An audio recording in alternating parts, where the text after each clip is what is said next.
중앙은행에서 발행하는 디지털 화폐 CBDC. 코로나19로 비대면 금융거래가 급증하면서 세계 각국의 CBDC 도입 행보가 빨라지고 있습니다. 종이 지폐가 디지털 화폐로 바뀌는 만큼 세계적으로 대대적인 금융 시스템의 대전환이 예상되는 가운데 디지털 화폐를 안정적으로 도입하고 우리나라 금융산업을 성장시키려면 어떤 준비를 해야 할까요? 유희준, 한은금융결제국 디지털 화폐 기술반장과 함께 자세한 이야기 나눠봅니다. 이제는 물건을 구입할 때 현금은 물론이고 신용카드도 잘 꺼내지 않는 사람들이 많습니다. 무슨 페이다 해서 휴대전화만 있어도 웬만한 결제는 할 수 있습니다. 이제 말 그대로 디지털 화폐의 시대, 현금 없는 시대가 도래한 것 같습니다. 네, 세계 각국에서 중앙은행이 발행하는 디지털 화폐, 즉 CBDC에 대한 열띤 논의가 이뤄지고 있는데요. 전 세계가 CBDC에 주목하는 이유가 무엇인지, 또 앞으로의 디지털 화폐의 전망은 어떻게 될지 이야기 나눠보는 시간 갖도록 하겠습니다. 유희준 한국은행 금융결제국 디지털 화폐 기술 반장님 함께 하셨습니다. 어서 오세요. 네, 안녕하십니까? 반갑습니다. 네, 말 길게 할 거 없이 CBDC 어렵습니다. 네. 무슨 말인지 도대체 뭐의 약자인지 좀 정리부터 하고 가죠. 네, 지금 저희가 진행하는 한국말로 중앙은행 디지털 화폐, 센트럴 뱅크 디지털 커런시라고 부르는데요. 저희가 사용하는 지폐나 동전과 동일한 전자적인 성격을 가진 화폐를 이야기를 합니다. 그래서 CBDC라는 것은 중앙은행이 직접적인 채무를 갖는 그 자산이기 때문에 언제든 사용자가 원할 때 그 현금 혹은 그에 준하는 버파와 1:1 교환이 가능하다 한 특징을 가지고 있고요.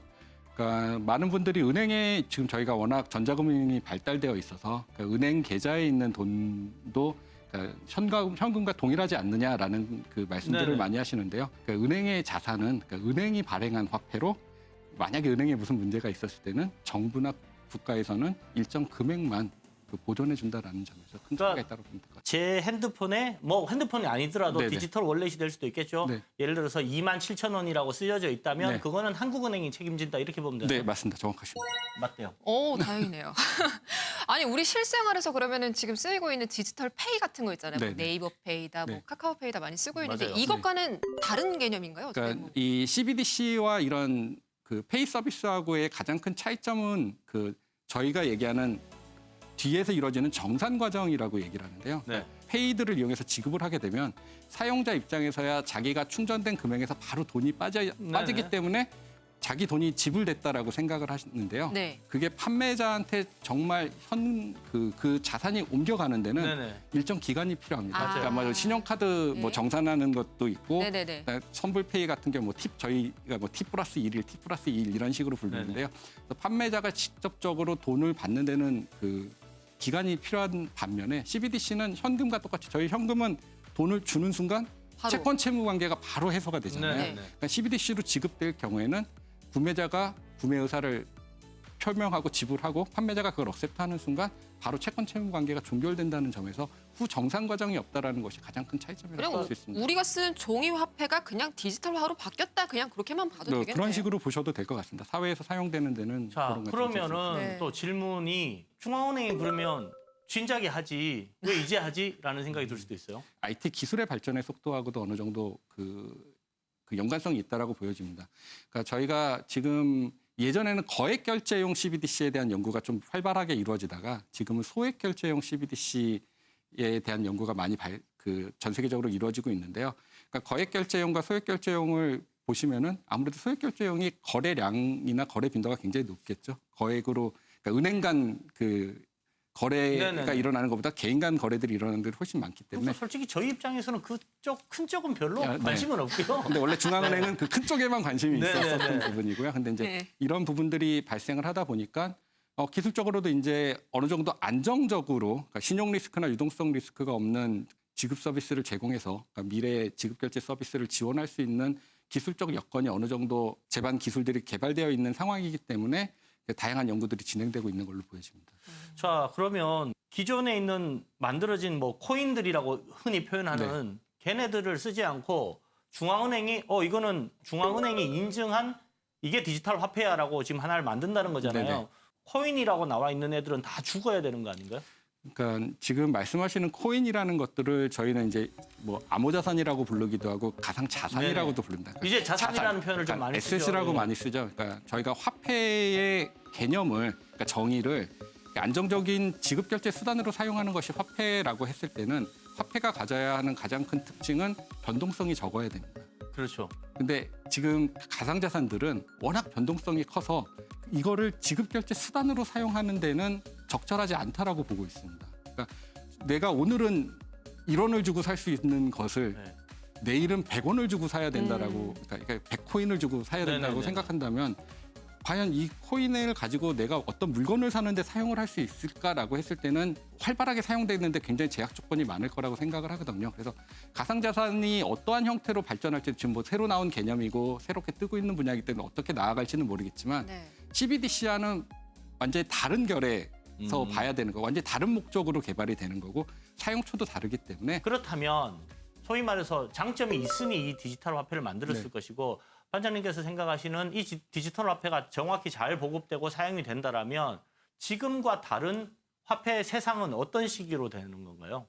이 CBDC를 하는 거에 그 여러 가지 장점 중에 하나로 생각하고 있는 것 중에 하나가 그러니까 기존의 전자지급 서비스들이 어떠한 문제가 생겨서 그 장애가 나서 사용이 되지 못할 경우에 전자지급 수단을 사용해서 뭔가 그 지불을 하고 싶은 그 국민이 있을 때 CBDC를 사용할 수 있도록 그러니까 여러 가지 환경에서 완전히 인터넷이 단절된 환경, 그러니까 네트워크 통신이 단절된 환경에서도 현금과 마찬가지로 사용할 수 있는 그 기능을 구현하려고 지금 여러 연구를 지금 진행을 하고 있습니다. 그러니까 이런 관점에서 어떠한 전자금융 서비스도 그 완전히 통신이 단절되고 서버와 통신이 안 되는 네. 상태에서 지급 결제를 할 수 있는 곳은 없기 때문에요. 그렇죠. 그런 부분들을 제공을 할 수 있고요.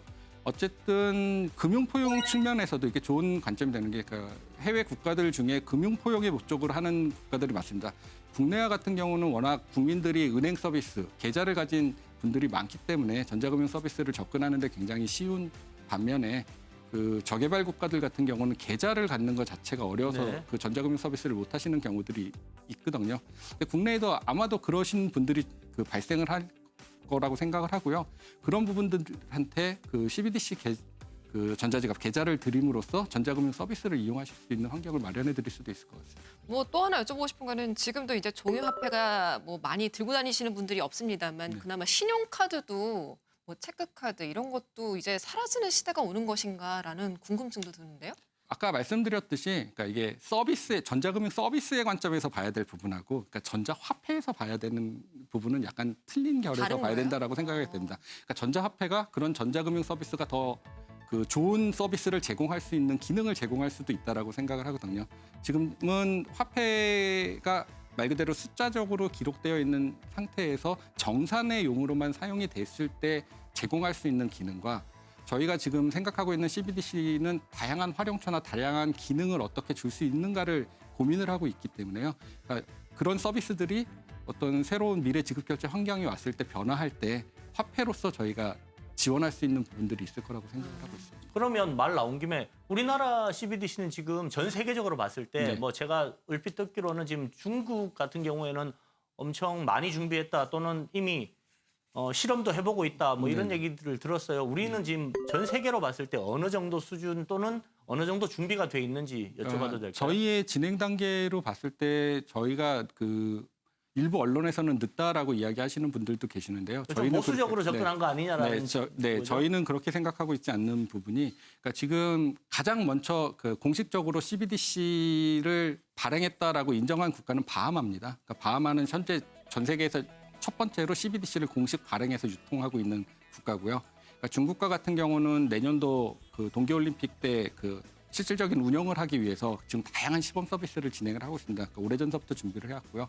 그러니까 그런 국가들을 제외하고는 대부분 저희하고 비슷하게 어떤 그 프로젝트 성격으로 시스템을 구축해서 실험을 하는 형태로 진행을 하고 있는데요. 제가 알기로는 이렇게 시스템으로 구축하는 나라도 전 세계에 10몇 개 국가뿐이 되지 않습니다. 그렇다면은 저희도 늦은 거라는 일부 언론의 보도에는 저는 동의할 수 없는 상황이라고 생각합니다. 그러면은 지금 우리나라에서도 CBDC 발행과 관련해서 어떤 뭐 모의 실험이라든지 그런 것도 이제 진행을 하는 겁니까? 네, 저희가 2020년 2월 달에 그 한국은행에 CBDC 전담 조직이 생겼고요. 근데 네. 사실 이 조직은 2018년도서부터 TF 형태로 있다가 이렇게 확장된 형태로 지금 구성이 되어 있는 거고요. 그래서 작년에 저희가 CBDC 관련된 그 업무 프로세스 컨설팅을 수행을 했었고 그걸 기반으로 올 지금 8월서부터 그 모의 실험 연구를 진행을 할 계획입니다. 그래서 IT적인 구현을 해서 실질적으로 여러 가지 기술들을 어떻게 활용할 수 있는지를 확인해 보려고 하는데요. 저희가 이 사업 공고를 내서 7월 19일 평가회를 가졌고요. 네. 그래서 7월 20일 날 그 제안서를 제출한 그라운드엑스, 라인플러스, 그다음에 SK 주식회사, 뭐 SK CNC라고 보통 부르는데요. 네네네. 주식회사가 입찰을 해서 제안서 평가를 해서 그라운드엑스가 가격이나 기술에서 가장 높은 점수를 받아서 지금 그라운드엑스가 그 카카오 계열사입니다. 계열 네, 맞죠? 카카오 네. 쪽 자회사로 알고 있고요. 그라운드엑스가 1순위 그 협상 대상자가 돼서 네. 지금 협상을 진행을 하고 있고요. 뭐 지금 협상이 거의 마무리가 돼서 그 계약을 체결하려고 준비를 하고 있습니다. 지금 생각하기에 디지털 화폐 발행하는 데 있어서 우려사항 아니면 뭐 이거는 좀 네. 장애물이 되겠다, 문제점이 되겠다라고 생각하는 것들이 좀 있나요? 그러니까 제가 말씀드릴 수 있는 상황이 저는 그 컴퓨터를 전공한 사람 입장에서 엔지니어 출신 관점에서 봤을 때는 이제 기술적인 문제들이 있는데요. 저희가 서두에 이야기를 나눴던 전자지급 서비스나 이런 그 선불 전자지급이나 소액 지급 결제와 관련돼서는 다양하게 벌써 그 구현이 돼서 사용되고 있는 사례들이 굉장히 많이 있습니다. 그래서 어떤 기술이 그런데 적합한지도 이미 다 나와 있고요.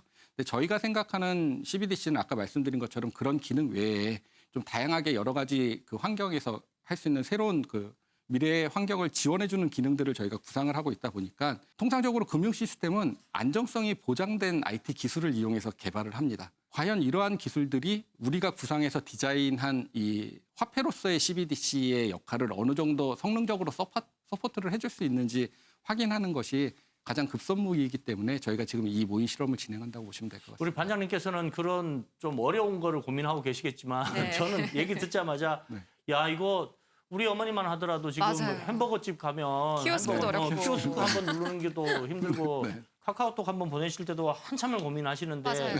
누군가는 디지털에 소외가 되는 계층들이 있을 네, 것 맞습니다. 같아요. 네. 그거에 대한 뭐 대책 같은 거 고민 네. 있으실까요? 그래서 아까 말씀드린 것처럼 저희가 그 전자적인 환경의 지급 수단을 준비를 하고 있지만 지금 현재 체크카드나 신용카드와 같은 저희가 보는 그 플라스틱 IC 카드 같은 걸로도 CBDC를 사용을 할 수 있도록 만들어서 네. 그 소외계층이나 뭐 디지털 소외계층들한테 그 나눠드려서 사용을 하실 수 있도록 만들어 드리면은 조금 더 쉽게 접근을 하실 수 있지 않을까라고 생각을 하고 있습니다. 자 그러면은 사실은 제가 제일 궁금했던 질문인데 지금까지 꾹꾹 참았습니다.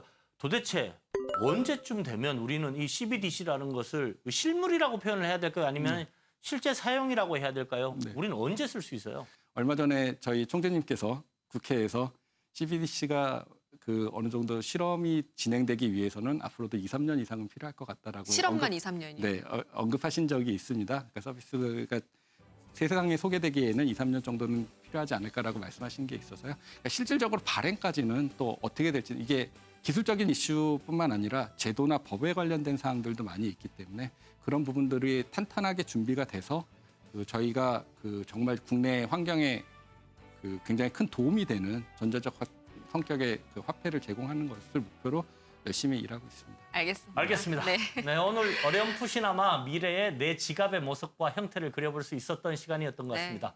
뭔가 새로운 것을 개발하고 도입할 때는 좀 더 편리하고 안전하게 살아가기 위해서일 겁니다. 한국은행이 준비하고 있는 디지털 화폐 CBDC 역시 그럴 거라고 믿어보겠습니다. 네, 디지털 화폐 시장에 도래하면 다양한 장점이 있겠지만 또 그 뒷면에는 단점도 분명히 존재할 겁니다. 속도도 중요하지만 연구 단계부터 탄탄하게 준비를 해서 안전한 디지털 화폐 시장을 맞이했으면 좋겠습니다. 자, 오늘 토요포커스는 여기서 모두 마치겠습니다. 함께해 주신 여러분 고맙습니다.